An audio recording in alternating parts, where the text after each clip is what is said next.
Entonces, ¿qué opiáceos conocen? Tramadol, muy bien, morfina, buprenorfina, fentanilo, morfina, loperamida, ¿no? Entonces, ¿sobre qué receptores funcionan los opiáceos? Exacto. ¿Qué otros receptores hay?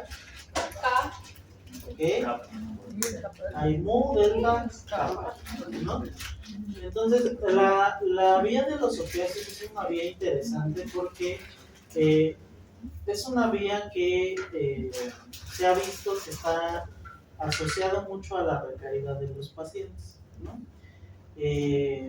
Vamos a ver que los opiáceos han sido un problema en México por la situación geográfica.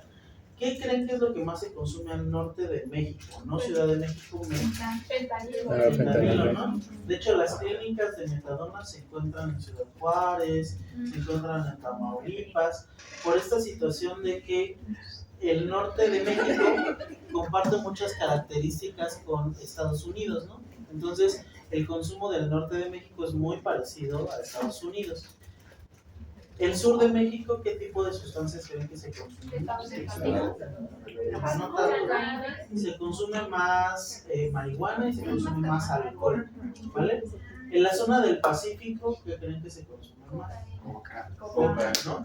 Por esta entrada que hay de Colombia hacia México, hay más consumo de coca. Por ejemplo, en la zona de Colima, en la zona de Aguascalientes se consume mucho cristal por esta situación de la cercanía que tienen hacia Japón, hacia la zona de Asia, que principalmente los sintéticos se crean ahí. Entonces, si se dan cuenta, en México no se consume una cosa, sino va dependiendo de la zona donde me encuentre, va a depender mucho el tipo de sustancias. Y aquí en la Ciudad de México, ¿qué creen que se consume más? Monas. La raza. No, la mona es usualmente. ¿Por qué creen que los volátiles? El bolillo y la mona es parte de la tradición?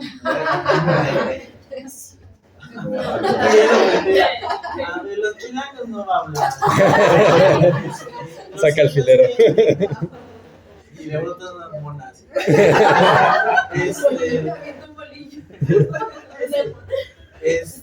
Lo cierto es que los disolventes volátiles lo que denotan mucho es la marginalidad, la disparidad en cuanto a los salarios. Lo cierto es que pues el consumir sustancias como los disolventes volátiles es muy económico, quita el hambre, ¿no?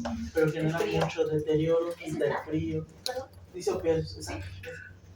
Entonces, en México, en la Ciudad de México ha sido un problema muy importante y otro de los problemas es que nadie quiere estudiarlos, ¿no? Entonces el deterioro es en 2 años o menos. Realmente son pacientes que en menos de año y medio ya tienen un deterioro importante. Entonces, digo, la plática del día de hoy va dirigida a opiáceos y ¿cuáles son las vías de administración de los opiáceos?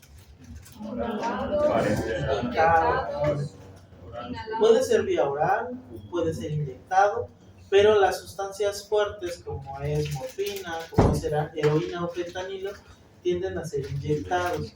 Entonces, ¿qué riesgos hay de que una persona se inyecte una sustancia? Uno puede ser las intoxicaciones, ¿no? Que no tenga control sobre su consumo. El otro puede ser que exactamente, que no sepa si van a ver que en los periodos de abstinencia los pacientes pueden tornarse irritables, pueden agarrar cualquier jeringa que se encuentran en la calle, simplemente lavarla y con eso mismo inyectarse. Entonces, pericarditis, reinfecciones por VIH, hepatitis C, son muy comunes en este tipo de pacientes. De hecho, en el norte hay algo que se llaman picaderos. Los picaderos son exactamente estas zonas dentro de los arroyos, donde van y agarran agua con una cucharilla, la calientan para hervirla, la mezclan y la meten en una jeringa y va directo a la vena, ¿no? Todo eso implica que pues obviamente se pueden infectar de cosas, empiezan a dañarse tejido, empiezan a generarse flebones. Entonces es un problema porque si bien tienen una dependencia, pues también tienen un problema porque van a requerir de un médico intensivista, van a requerir de un médico internista, van a requerir de un cirujano, ¿vale? Entonces sí es un problema. La vía de los opiáceos es una vía interesante porque tiene tanto agonistas como agonistas parciales, como agonistas antagonistas, como antagonistas. Entonces es una vía que les vas a recordar mucho al niño que tanto problema les daba en la escuela. ¿Va? ¿Ustedes han visto algún consumidor aquí en el Entray? De opiáceos, consumidores de tramadol. Específicamente aquí, ¿no? Uno que se inyecta como más de 10 veces al día tramadol. Ok. Aparte tenía pues ¿Cuál es la- depresión, era adicto a la benzodiazepina. Es esa que se maneja efectivo.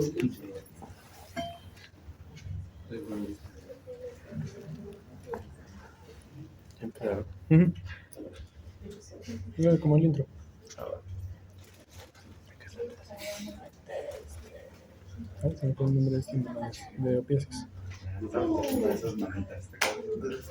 Bueno, vamos a. En la calma.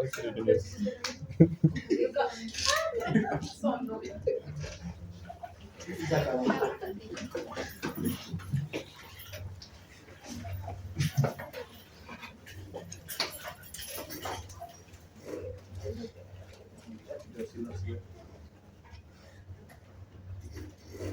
La mantener.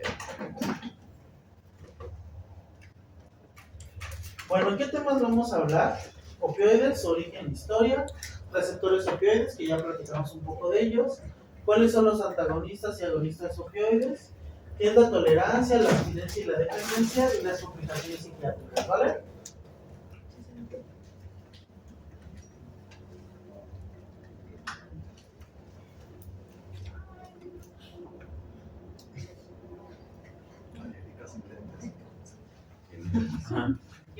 Ahí ya se la ven.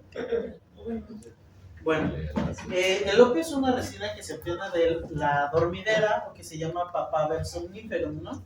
La morfina fue aislada por Sertúner en 1806 y la heroína fue desarrollada en 1898.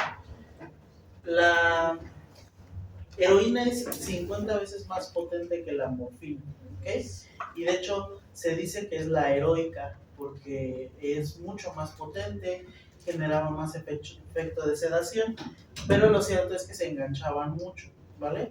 Algo que deben de tomar en cuenta es que desde 1806 hasta ahorita ha sido una de las sustancias que se ha buscado su legislación. De hecho, yo creo que se acuerdan de sus clases de historia de lo que se llamaba las guerras del opio, ¿no? Algo que se dio entre Inglaterra y China, ¿no? Y de hecho, ese evento fue el que empezó la legislación del consumo de sustancias, porque los ingleses estaban viendo que los trabajadores se les estaban yendo por esta situación del consumo, y es que empezaron a tener legislación acerca del consumo de sustancias. Entonces, desde el punto de vista de la legislación, desde 1902 se inicia toda esta parte de la legislación del opio, de la codeína, ¿vale? Ahorita vámonos a la clínica. ¿Me puedes dar a la siguiente? Entonces, la composición del opio son dos compuestos principalmente: la sustancia activa o alcaloide, que corresponde al 20 al 25%, son derivados fenantrénicos y derivados benzisoquinólicos, ¿vale? Y la sustancia inactiva es el ácidos orgánicos, residuos, gomas, azúcares, sales y minerales, ¿no? Si bien es poca la cantidad, pero es lo que se busca y se trata de sintetizar. Le damos a la siguiente.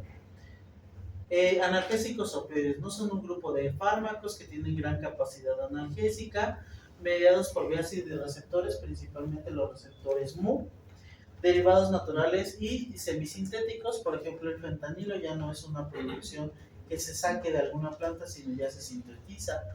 Tiene capacidad de generar dependencia.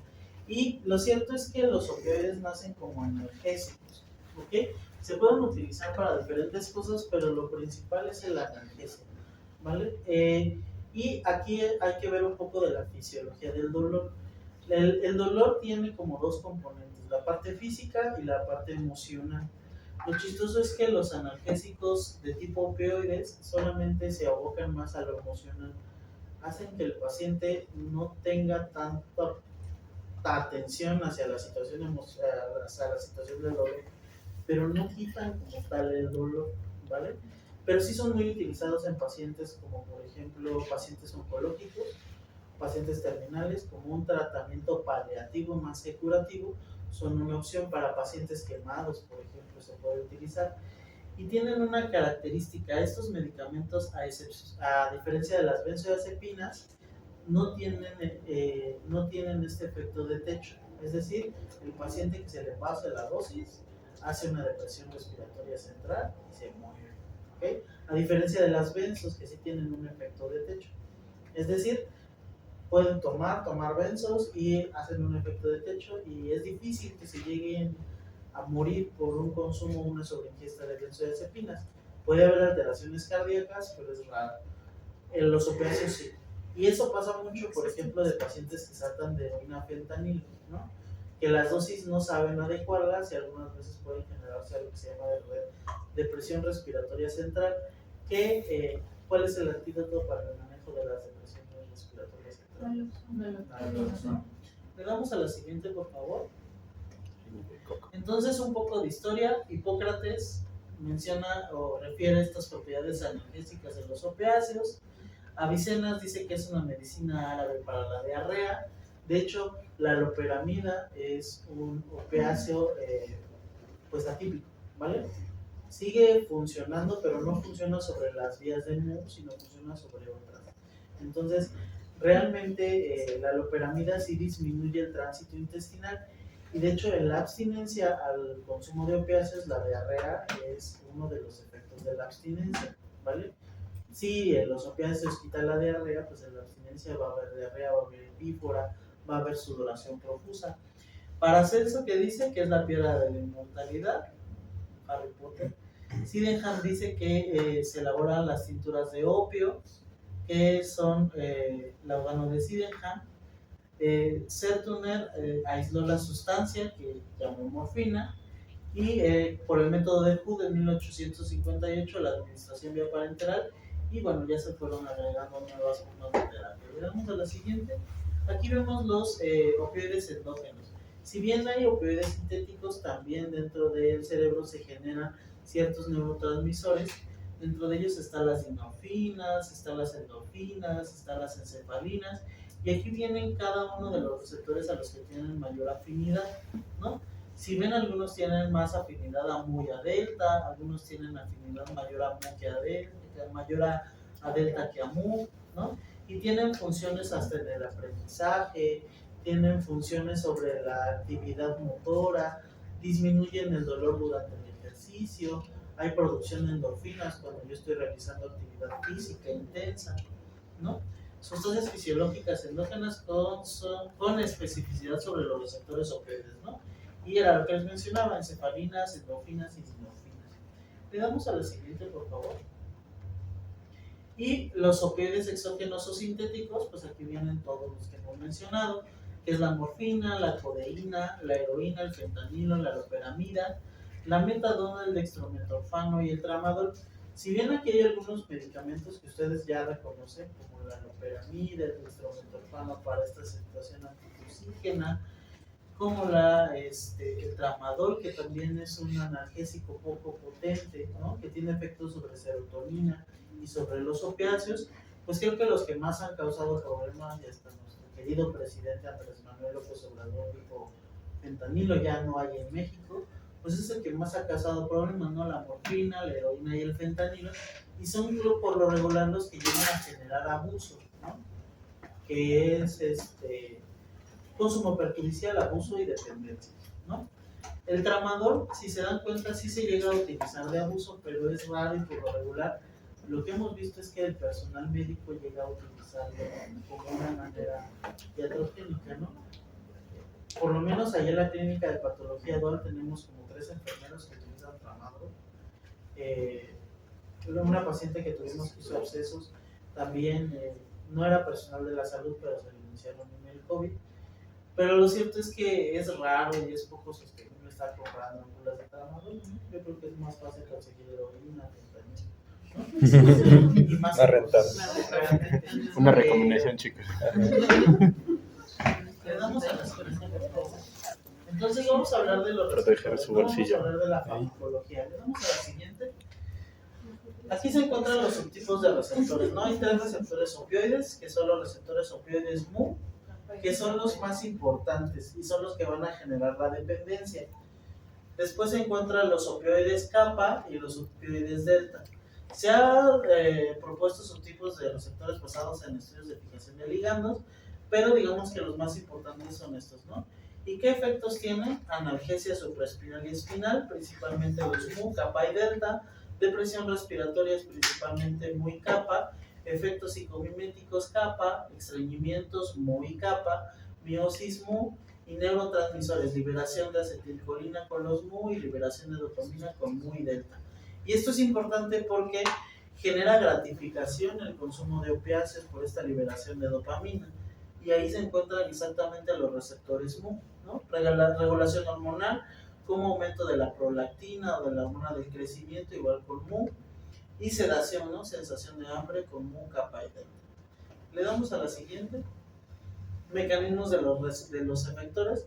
Vamos a ver que hay una respuesta de las neuronas a la acción de los opioides, inhibición de la actividad bioeléctrica, inhibición de la liberación de los neurotransmisores, ¿no? Activación de los receptores mu y delta, provoca la apertura de canales de potasio y en el cierre de los canales de calcio, ¿no? Entonces, pues van a ver que es proteínas G, ¿vale? Le damos a la siguiente. El dualismo de receptores es lo que sucede como por ejemplo con el alcohol y las benzodiazepinas, ¿no? Si un paciente tiene tolerancia al alcohol, probablemente tenga tolerancia también a las benzodiazepinas. Aquí funciona igual, ¿no? Mismo efecto activando diferentes receptores y entonces encontramos agonistas puros que son los que van a generar un potencial dentro del el receptor al que se están pegando y van a dar un efecto máximo, ¿no?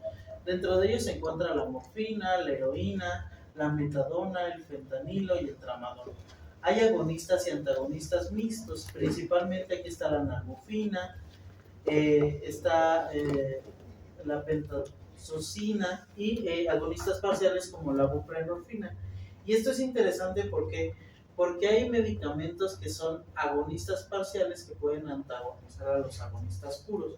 Es decir, hay pacientes que consumen fentanilo, consumen heroína, y si yo les pongo parches de buprenorfina, va a disminuir el efecto de los agonistas más potentes.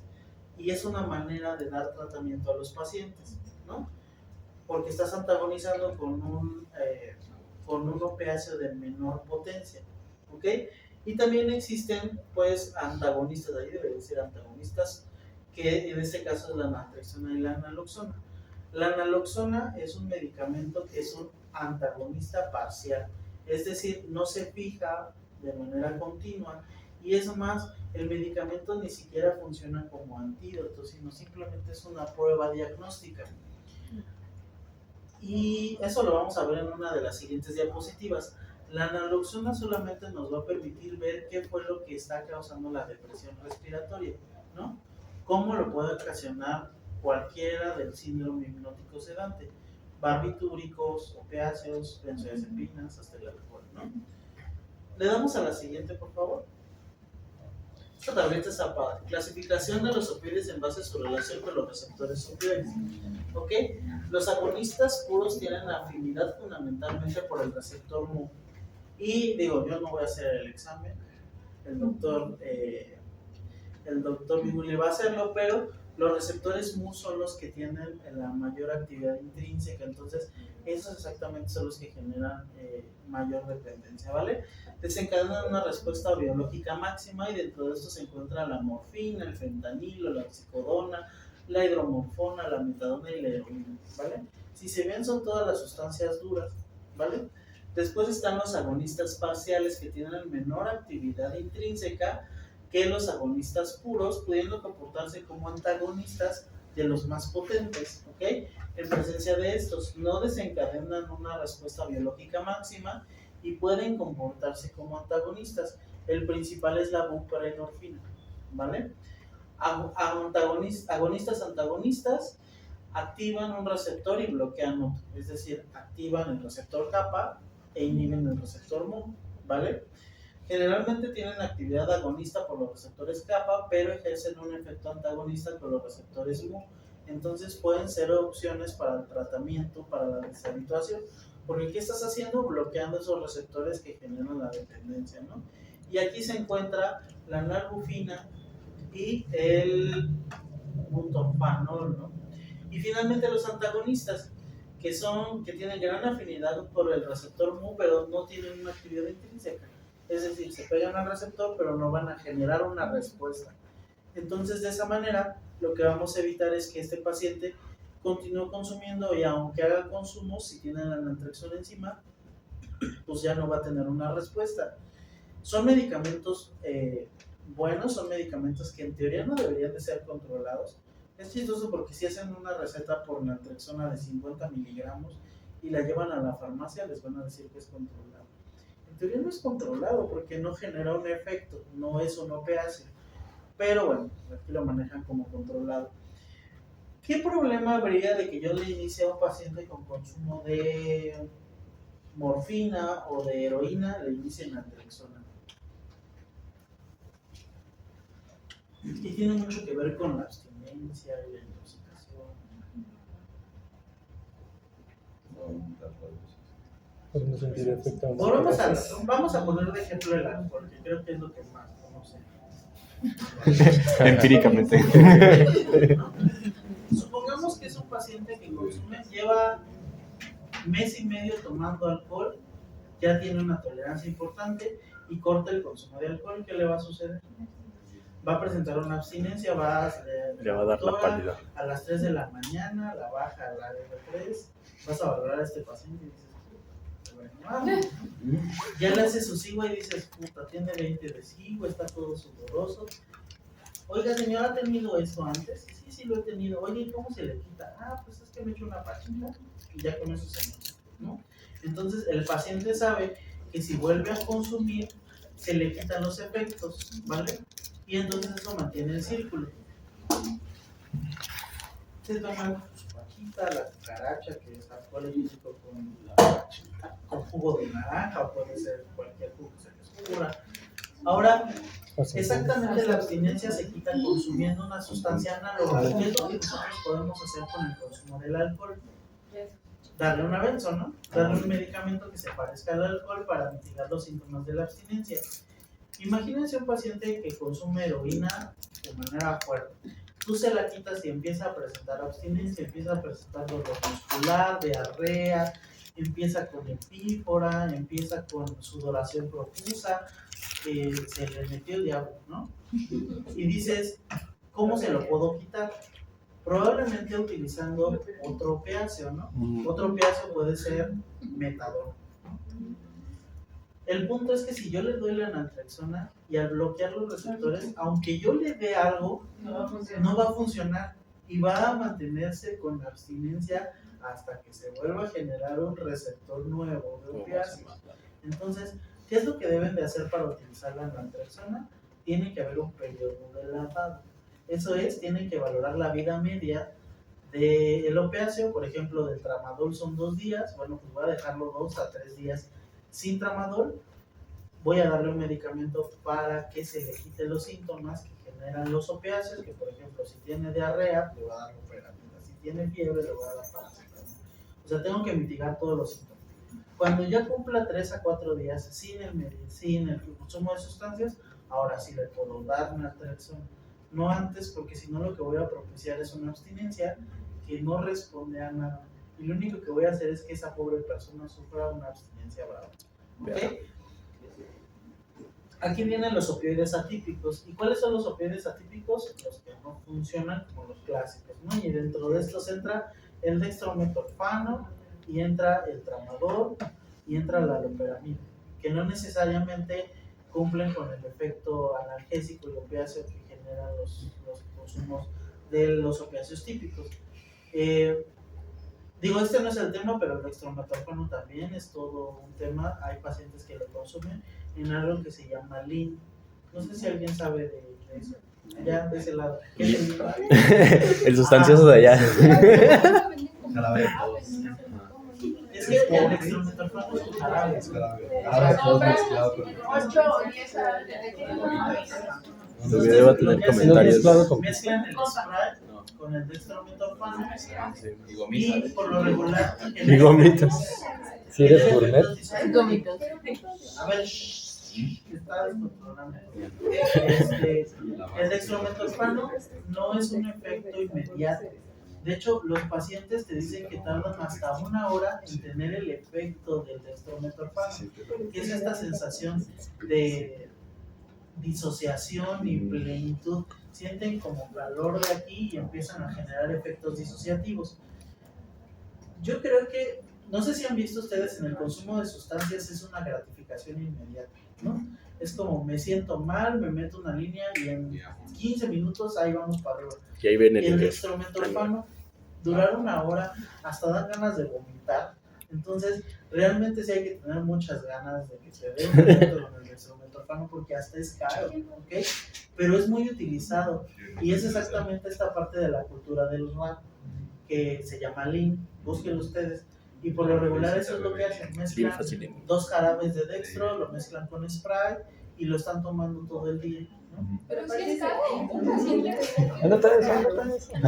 Unas aguas locas, un spray loco. Por ejemplo, van y compran Ándale, Johnny Rice. Es un sabor que se descontinuaron en Estados Unidos. Había Es que- un caso que en pediatría, en el otro país, aquí sí se daban como, primero, en la primera fase como que de un cuadro gripal, loratadina con pseudoephedrina a los niños y luego dextrometorfano, y se ponían los niños bien abstinentes.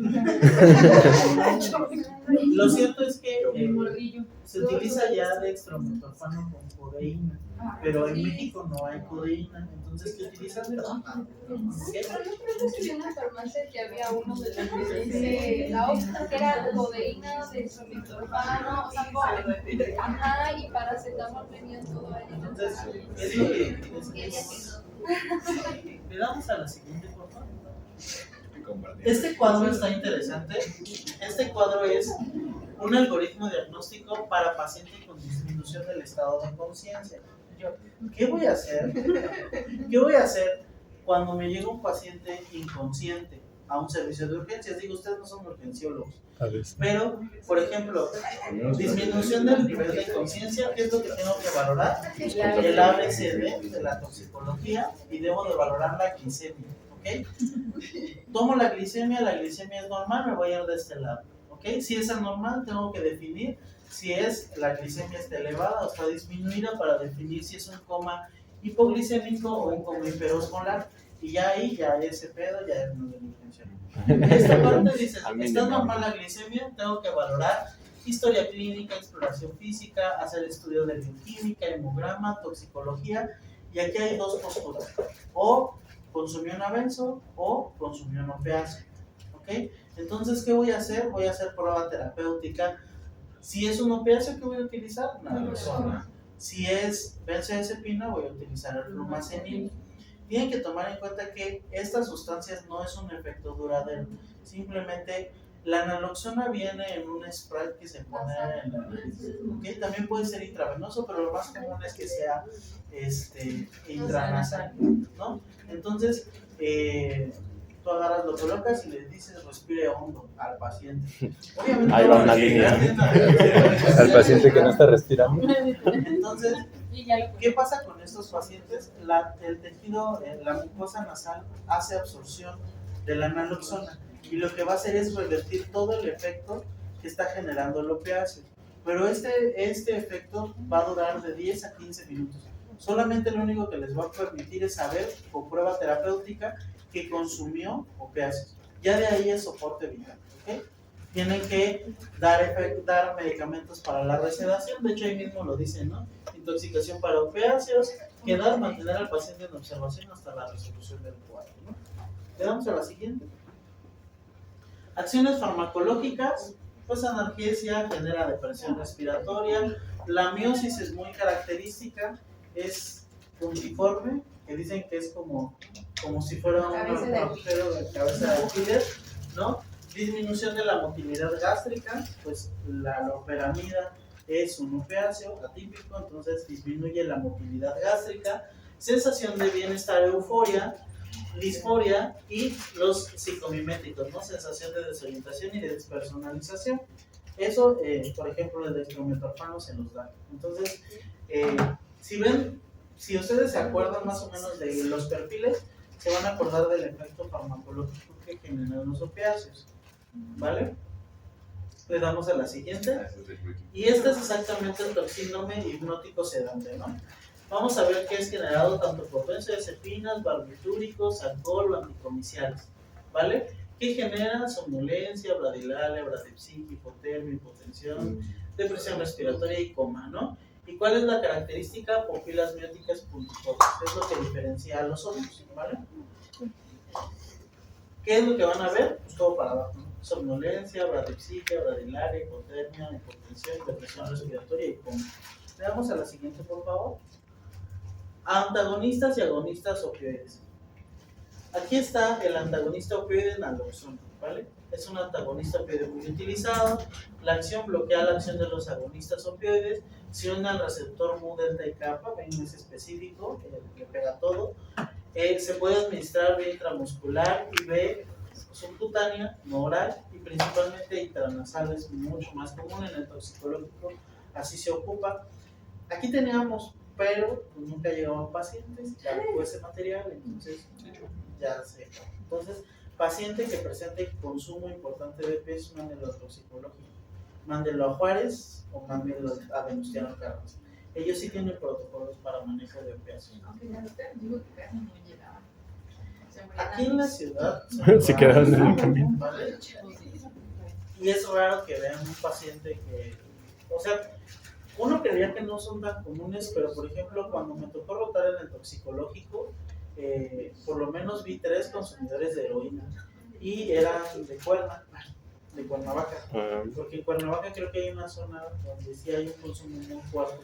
Entonces, pues tómenlo en cuenta, ¿no? Porque a ustedes los van a contratar para solucionar cosas que no pueden solucionar los demás. Entonces, los van a llamar para estos pacientes, ¿vale? Le damos a la siguiente. Antagonistas opioides, naltrexona, ¿no? Administrado vía oral, vienen tabletas de 50 miligramos. La naltrexona en algún momento fue como la quetiapina de los adictólogos, trataba todo. La naltrexona tiene efectos sobre el receptor opiáceo, lo bloquea, se utiliza para el consumo de alcohol, para el consumo de cristal, para el consumo de cocaína. Ahorita vamos a ver las características que tiene. Es un buen medicamento, muy caro. Su semivida es de 10 a 12 horas, tiene un efecto en pocos minutos, antagonista muy potente, es un antagonista más potente que la naloxona, genera reacciones adversas y puede exacerbar síntomas de abstinencia en cualquier individuo. Era lo que les mencionaba. Si ustedes le dan a un paciente que no han destetado del consumo de opiáceos, van a generar una abstinencia, ¿ok? Reacciones adversas, puede exacerbar los síntomas de abstinencia, puede generar dificultad para la conciliación del sueño, puede generar ansiedad, nerviosismo, espasmo muscular, cefalea, pérdida del apetito, alteraciones gastrointestinales, y está contraindicado en pacientes hepáticos y embarazadas, ¿no? Aquí vemos las ventajas: no produce dependencia ni síndrome de abstinencia, por lo cual no debería de ser controlado. La administración es oral, tiene una semivida prolongada y escasos efectos secundarios. Nosotros lo hemos utilizado en pacientes y la verdad es que les va muy bien. Fuera del costo, es un medicamento muy útil, ¿vale? ¿Cuáles son los inconvenientes? El periodo libre de drogas, que es el periodo de lavado, previo al tratamiento para no provocar un síndrome de abstinencia. Eso sí es muy, muy importante. El índice de retención inferior de la metadona, contraindicado en embarazadas y pacientes con complicaciones orgánicas graves, y aumento reversible de las transaminasas hepáticas. Hay alteraciones hepáticas y puede generar toxicidad hepática en los pacientes, pero es raro, ¿vale? La naltrexona Primero hay que hablar de cómo funciona la vía de los opiáceos. Los receptores de los opiáceos se pueden ver alterados por ciertas sustancias, entre ellas el alcohol. El alcohol lo que hace más sensible el receptor opiáceo y genera más receptores opiáceos. Entonces, los pacientes con consumo de alcohol tienen mucho más efecto de gratificación por esta parte de los opiáceos. ¿Okay? Entonces, se ha visto en consumidores fuertes de alcohol, sin que yo les inicie naltrexona, disminuyen el consumo de alcohol. Dices, ni siquiera pertenecen como a la misma vía, por eso es que se empezó a estudiar. Pero vieron que la vía de los opiáceos no solamente está encargada de la gratificación, sino también de la conducta impulsiva. Y la conducta impulsiva está muy relacionada al consumo de sustancias. Entonces, de ahí a que la naltrexona es un buen candidato para el tratamiento del consumo de sustancias. ¿Está indicado para alcohol? Sí, está súper indicado para alcohol, 50 miligramos una vez al día, con eso es más que suficiente, lo pueden llevar hasta 150 miligramos. ¿Okay? Para consumo de cocaína también se ha probado, para consumo de juego patológico también se ha probado. Entonces, si ven, es más para la conducta impulsiva que para el consumo de alcohol, pero lo cierto es que evita la recaída de muchos pacientes. ¿Okay? Y hay naltrexona aquí en el hospital, pues en algún momento se avientan a manejar a algún paciente con consumo de alcohol, la naltrexona es buena opción. Le damos a la siguiente, por favor. Volvemos al agonista opioide, encontramos la metadona. Y la metadona ha sido como un conflicto dentro de los adictólogos, ¿no? Porque dices, ok, está consumiendo heroína o está consumiendo fentanilo, se está poniendo en riesgo, entonces le voy a dar metadona. ¿Ustedes qué piensan? ¿Es una buena opción? ¿No es una buena opción? El clásico cambió unas por otras, es que doctor sigue siendo adicto. Pues es que la vida hay que individualizar. Ok. No a todos. Ok. Depende de la funcionalidad. La funcionalidad, anda, eso me gusta. Entonces, si ven, en las adicciones manejamos un discurso de abstinencia total, ¿no? Es que tú llevas 30 años, pero en estas 2 sesiones voy a hacer que dejes de tomar para toda la vida y te vuelvas la madre Teresa de Calcuta, ¿no? Dices, ¿qué tan real es eso? O sea, llevo 30 años bebiendo y tú me propones dejar el consumo de tabaco. O sea, realmente hasta suena un poco ideal, ¿no? Suena muy idealista, ¿no? Yo creo que es difícil para una persona que lo ha hecho un hábito durante toda gran parte de su vida el consumo de sustancias y que de tajo se logre la abstinencia. Más sin embargo, hay algo que se llama reducción de riesgos y daños. La reducción de riesgos y daños es, ok, ¿sabes qué? Consumes heroína o fentanilo, te estás funcionando todos los días, te estás generando infecciones, ¿qué tal y te doy un medicamento que se parece, pero de esta manera ya no te estás picando, ya puedes salir a trabajar, ya puedes mantener a tus hijos, ya puedes tener una vida casi normal? ¿Vas a seguir consumiendo? Sí, pero ya vas a ser más funcional, ¿ok? Ya por lo menos ya va a haber comprarse un pantalón, ya va a comprarse su bochito para llevar a su novia.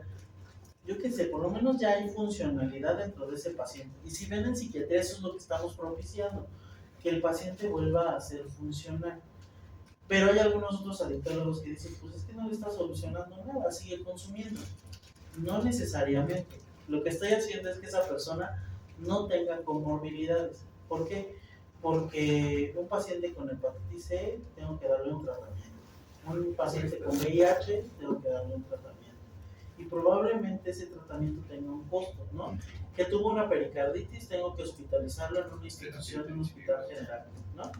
Y eso, pues digo, no sé si se han dado cuenta, pero aquí el costo es nada, ¿no? Pero las hospitalizaciones no salen de nada, ¿no? Ustedes tienen una beca de la cual les quitan un ISR. Y de ese ISR, o de la cajita que compran, o de las papas, les quitan un IVA. Y de ese IVA están pagando todas estas atenciones. Entonces, me es más barato darle la metadona que estar hospitalizando recurrentemente a un paciente, ¿ok? De ahí a que la reducción de riesgos y daños es un manejo más realista, ¿ok? Sí, tal vez ya cuando esté un poco más estable el paciente ya le voy a proponer, oye, ¿por qué no le bajamos a la metadona? ¿Ok? pero por lo menos él ya está viendo por sus hijos, ya está viendo por su familia, ya está generando, ya tiene una actividad laboral, ¿ok? Eso es lo que debemos ir viendo con estos pacientes. Pero lo cierto es que muchos pueden decir es que no estás haciendo un gran cambio. Claro que estamos haciendo un gran cambio. Y la reducción de riesgos y daños no solo aplica para los opiáceos, también aplica, por ejemplo, puede ir desde darle metadona a un paciente hasta decir, oye, cuando bebas, tomas y te tomas un vaso de agua. Eso es reducción de daños, ¿ok? Yo creo que reducción de daños en algún momento lo va a hablar Vigo y si no, la metadona es un agonista opioide muy utilizado para la dependencia de heroína, ¿ok? No produce euforia al administrar vía oral, la dosis de mantenimiento es de 80 a 120 miligramos día y participa mucho en los programas de mantenimiento. Entonces, ¿qué hacen los pacientes? Van a las clínicas de metadona, pagan 40, 50 pesos, se les da la tableta, se les muele, porque hay muchos que son muy curiosos, creativos. Entonces se les muele la tableta y se les da y ahí mismo se la toman y se van y nos vemos hasta el siguiente día. Y es más, dentro de la clínica de metadona hay pacientes que el mismo personal les va haciendo reducciones o literal les suelta complejo B. Entonces los pacientes algunas veces no saben que si eso no es metadona, ¿vale? Pero es una opción. ¿Por qué? Porque a lo mejor con estos 40 pesos ya no se va a estar inyectando, o ya no va a estar poniéndose en riesgo, o ya no va a ir a los picaderos a infectarse de alguna cosa, ¿vale? Aquí vienen las dosis iniciales de metadona, el tratamiento de la abstinencia. Vemos cómo vienen los grados de abstinencia, vemos cuáles son los síntomas que genera, y esto es importante. Vean cómo les mencioné que iban a conseguir una escala que se llama como vaca. ¿Cuáles son los datos que se valoran en esta escala? El pulso de reposo, sudoración, inquietud, tamaño de pupilas, dolores de huesos o articulaciones, goteo nasal o lagrimeo, molestias gastrointestinales, temblor, bostezo, ansiedad o irritabilidad y piel de gallina. Las puntuaciones van de leve, moderada, moderadamente grave y privación grave. Entonces, esta escala es útil para valorar la abstinencia al consumo de opiáceos. Y exactamente presentan esto, ¿no? Diarrea, vómito, deshidratación, hipotensión, puede haber taquicardia, puede haber náuseas. Entonces, dependiendo de estos síntomas, es como se ve calificando y la dosis inicial de metadona. Ahora, ¿hay metadona aquí en la CDMX?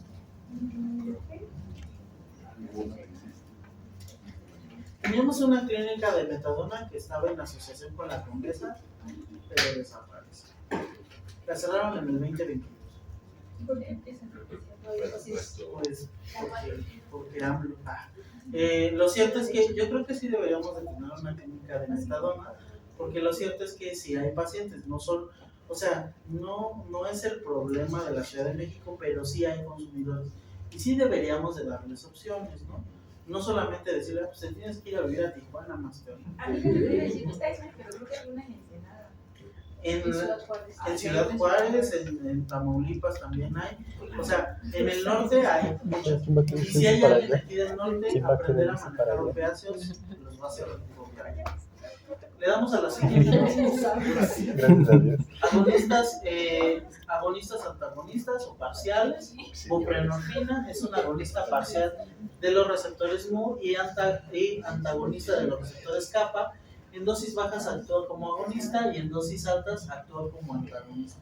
Entonces, se puede utilizar para el manejo de los consumidores de heroína y de fentanilo, ¿vale? Funciona como analgésico, hay vía sublingual, intramuscular, oral y en parches. Efectos adversos, genera mucha sedación, náusea y vómito. Y las dosis van de 2 a 8 miligramos día, ¿no? Y ahí está la buprenorfina en parches, ¿no? Por ejemplo, dices, ok, me llega un paciente con consumo de penta y vamos a entrarle a la metadona. Y ustedes con su poderosa firma dicen, no sé, Diana García, metadona, tantos miligramos, y le ponen la firma en una del plan. Y va a la farmacia. ¿Qué creen que pase con esa receta? ¿Te va a sacar copias? La va a clonar. No se la van a vender. ¿Por qué? Porque hay una receta específica para manejo de opioides. ¿Ok? Entonces, son recetas, se dice que son de nivel 1 y se requiere un recetario para copiarse. Y dentro de estos también entra la buprenorfina, ¿ok? Porque la buprenorfina sí se llega a dar en pacientes oncológicos, pero se requiere una receta especial. Si mandan ustedes con su receta de Priva o con la receta de Fries, pues sí será muy de Fries, pero no se los van a vender, ¿ok? Porque hay toda una legislación acerca de la venta de estupefacientes. ¿Okay? Si es una opción, se ocupa mucho para el dolor en pacientes oncológicos y en pacientes adultos mayores. ¿Okay? Y si les funciona, le damos a la siguiente. Tolerancia, dependencia y abstinencia. La tolerancia, ¿qué es la tolerancia? Cuando ya no le pega. Cuando ya no le pega. ¿Okay? Entonces, cada vez consumo más para obtener Cuando el ya no efecto jala. deseado, ¿no? Es el aguantar más, ¿no? Es que tienes que empezar a beber porque tienes que aguantar si no vas a quedar mal con los amigos. Más sin embargo, esos cifras que están diciendo, eso de la tolerancia, pues el consumir más, el meter tantos litros de alcohol al cuerpo, pues el hígado no es que se esté haciendo mucho mejor procesando alcohol, se va a tardar más en procesar el alcohol, entonces va a generar más daño. ¿Cómo ¿Okay? de que no? La tolerancia es un proceso de adaptación del cerebro. ¿Qué es lo que hace el cerebro para protegerse? Va a reabsorber receptores para que de esa manera el efecto no siga siendo el mismo y no siga generando tanta respuesta. El punto es que el paciente no lo entiende así, ¿ok? Lo que entiende es tengo que consumir más para obtener el efecto que yo necesito o que me agrada, ¿ok? Entonces la tolerancia es un problema, ¿ok? Porque ya es uno de los signos de la dependencia, ¿ok? Dice que es una necesidad de cantidades marcadamente crecientes de la sustancia para conseguir la intoxicación o el efecto deseado. Se desarrolla rápidamente tolerancia para muchos efectos de los opiáceos. Y es más, hay pacientes que con la primera dosis ya pueden empezar a tener tolerancia. ¿Ok? Es chistoso porque la heroína y la morfina sí generan tolerancia. El fentanilo no. El fentanilo es de las pocas sustancias que al pegarse al receptor obliga al receptor a endocitarse y a sacar una nueva. Entonces el consumo 500 es igual al consumo 1, pero solo del fentanilo, de ahí todas las demás sí generan tolerancia. Le damos a la siguiente. No sé si son tips ¿Qué es para la tratarlo dependencia? para ver Son los cómo signos entrarle a esto. de abstinencia y tolerancia, y los opioides producen dependencia física y psicológica, ¿no?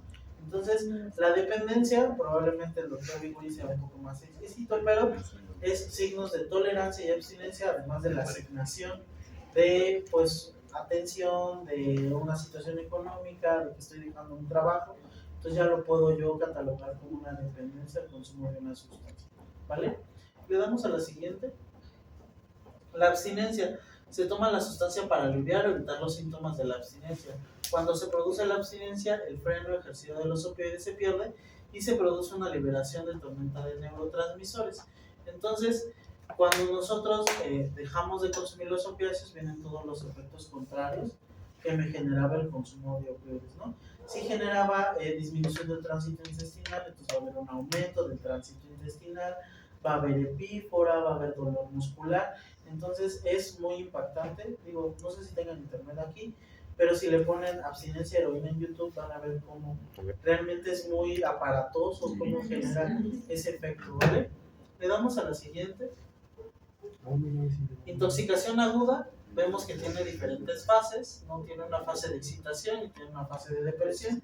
De hecho, los pacientes lo que buscan es la fase de excitación, donde hay zumbido de oídos, inquietud, agitación, sed intensa, y después viene esa fase de depresión que viene con grados de depresión de conciencia, miosis intensa, depresión respiratoria, colapso, hipotermia y anuria, ¿no? Entonces, pues son los datos del síndrome hipnótico sedante. Entonces, ¿cuáles síntomas respiratorios se pueden presentar? Principalmente los neurológicos, ¿no? Somnolencia, convulsiones, miosis, ¿no? Del sistema respiratorio, depresión respiratoria, edema agudo del pulmón, broncoconstricción y tórax central.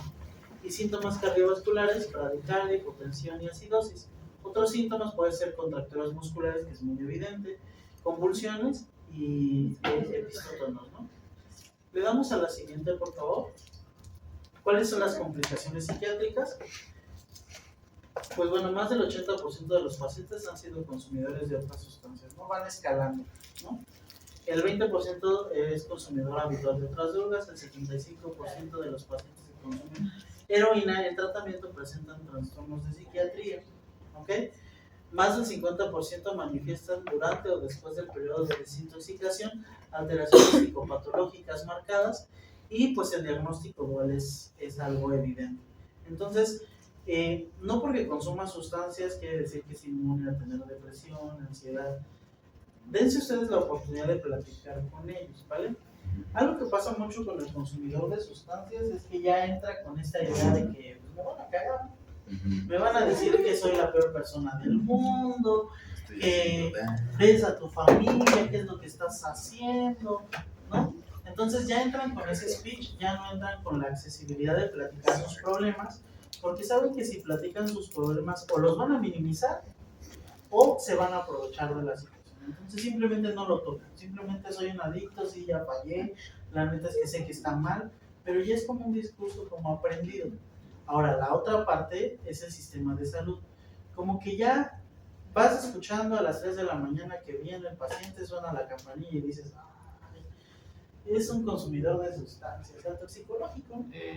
Como que ya ni siquiera dicen, pues vamos a escuchar qué diablos está pasando, ¿no?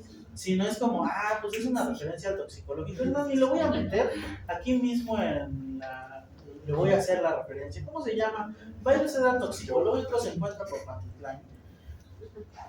Si ya entran ustedes con esa espada desenvainada de mandar a la chingada al paciente, pues no le están ayudando. No están siendo más que el que hace el padrino en el anexo, ¿no? Y creo que ustedes son un personal de salud habilitado para la atención. Sean curiosos, pregunten qué es lo que está pasando. Tal vez es la primera vez que se está acercando a una atención psiquiátrica y tal vez sea la primera vez que alguien le está preguntando si se siente triste, si hay depresión, si hay ansiedad, ¿vale? Yo creo que si ustedes por lo menos se abocan a ser curiosos, probablemente encuentren algo que se llama patología dual. Y tal vez puede que si le den tratamiento a eso, mejore el consumo de sustancias. O por lo menos se enganche y diga, sí, creo que sí tengo un problema. Que sí es cierto, en el consumo de sustancias hay muchos pacientes disociales, sí es cierto. Pero no todos, no se debe de generalizar, no todos tienen esos problemas. ¿Okay? Doc, y si tratamos la depresión y ansiedad, ¿sí es más probable que dejen las sustancias o no cambia? Sí. Por ejemplo, en el toxicológico me tocó una vez valorar a tanto papá e hijo llegaron por intoxicación por alcohol y abstinencia. Dices papá e hijo hospitalizados. ¿Qué pedo, no? O sea, Peda ¿por legendaria. qué? Entonces, fui y platiqué con ellos. Obviamente en el toxicológico es el alcohólico, ¿no? Tratan al alcohólico. Platiqué con ellos y me dijeron, es que hace un mes, bueno, hace 15 días fue el cabo de año del fallecimiento de mi mamá. ¿Qué les dice eso? O sea, no es un duelo mal llevado. O sea, ¿no podrían ustedes hacer una intervención acerca de eso? O sea, mucha gente utiliza de manera accesoria el consumo de sustancias para cubrir alguna situación, ¿no? Por ejemplo, los traileros que les dicen, oye, tienes que llegar a Tijuana en 2 días. Oye, en 2 días no se puede llegar. Se puede llegar si no duermes. Entonces, te voy a dar tu bono y te voy a dar el Clovensorex para que te lo vayas tomando.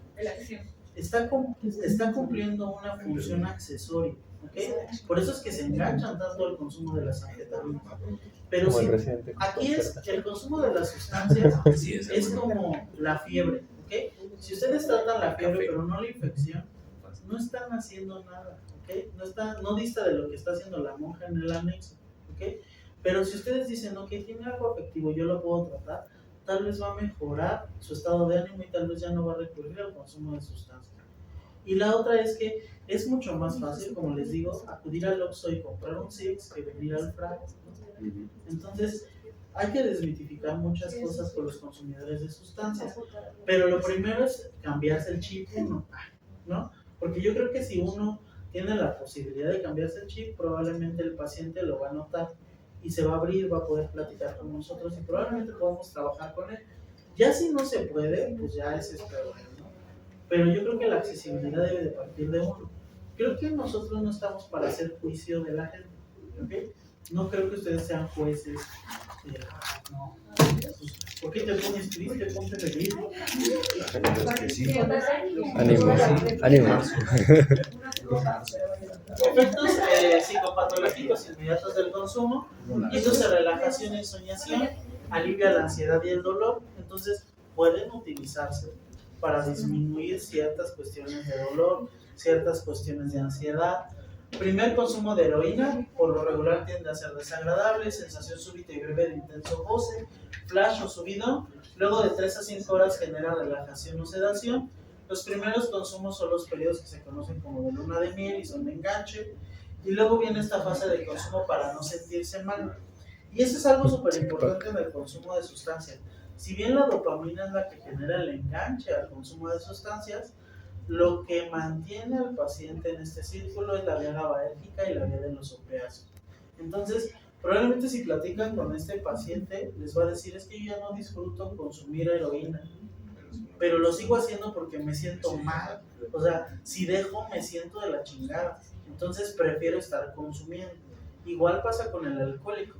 Entonces, la vía dopaminérgica es la que engancha, pero la que mantiene en ese círculo constante es la GABA, ¿ok? Es el opiáceo, la vía GABAérgica y de glutamato y la vía de los opiáceos, ¿vale? Le damos a la siguiente. Efectos psicopatológicos, manifestaciones cardiovasculares, respiratorias, neurológicas, síntomas psicológicos, disforia, apatía, deterioro de la capacidad de juicio, retraso psicomotor, somnolencia, lenguaje farfullante y alteraciones de la memoria y la atención, ¿no? La meperidina puede generar delirio o episodios psicóticos. Entonces es importante que vayan ustedes definiendo esto, ¿vale? Le damos a la siguiente. Trastornos del estado de ánimo, trastornos psicóticos o trastornos de la personalidad. Lo cierto es que los opiáceos es raro que generen síntomas psicóticos. Lo que principalmente genera síntomas psicóticos, ¿qué es? Las metanfetaminas, los disolventes volátiles. Van a ver que las metanfetaminas tienen una estructura parecida a la serotonina. Entonces, eso es lo que genera los síntomas psicóticos. Si ven ustedes los psicodélicos, no sé si me van a dar clases de psicodélicos, pero los psicodélicos tienen una estructura que se llama triptamina. Y la triptamina se parece mucho a la serotonina.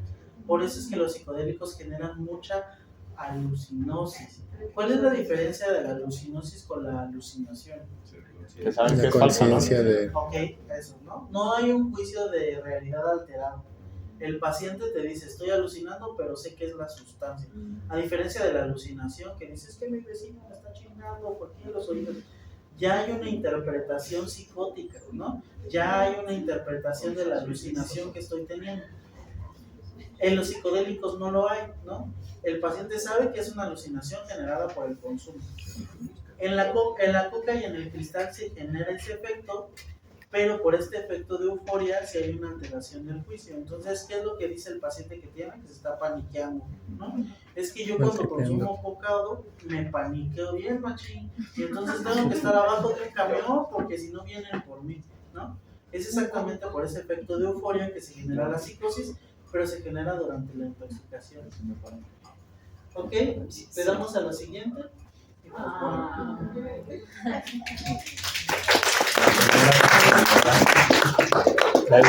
Ahora vamos a ver El paciente cero. Algo que deben de tomar en cuenta en los servicios de urgencias es que raro va a ser el paciente que consuma una sola cosa, ¿ok? Entonces no vayan a esperar llegando aquí, es que el doctor Irving me dijo hipnótico, sedante y chingoso, madre, todo. No, o sea, muchos pacientes tienen consumo. ¿Cuáles son las combinaciones más clásicas? Alcohol y coca, ¿no? Alcohol y coca es muy común. ¿Qué otra? Alcohol y marihuana. Fíjate que el alcohol y las besos no son muy recomendables porque te sedan mucho. Pero por lo regular lo que hacen es combinar un estimulante con un depresor. Por ejemplo, lo que hacen es combinar heroína con coca, ¿no? Porque la heroína es un depresor. Cuando ya me siento muy deprimido, consumo una línea de coca y me levanto. Van a ver que los pacientes consumidores de sustancias son maestros en este laboratorio del cerebro, están jugando constantemente, ¿ok? Que me estoy durmiendo con el alcohol, me meto una línea de coca, me meto un pericazo y ¡pum!, ¿no? Y otra vez vuelvo a iniciar el consumo. Vámonos. La homeostasis es Es todo. raro que vean pacientes con un solo consumo, van a ver que consumen múltiples cosas. Entonces, eso hace difícil el diagnóstico en un servicio de urgencias. Pero sí es importante que ustedes tomen signos vitales, frecuencia cardíaca, vean pupilas, porque aquí estamos muy acostumbrados a psicosis. Bueno, entonces ya inician con eso, ni siquiera lo tocan. Tomen ustedes temperatura, hoy está caliente, hoy está sudando, ¿no? Está tomando constantemente agua, no ha orinado, pues probablemente sea una metanfetamina, ¿no? Probablemente los signos sean más útiles que le estén preguntando y que esté diciendo, escucha movitos verdes dentro de su cabeza, ¿no? Pues agradezco el tiempo, pues ahí estamos en Limba. Gracias. Gracias.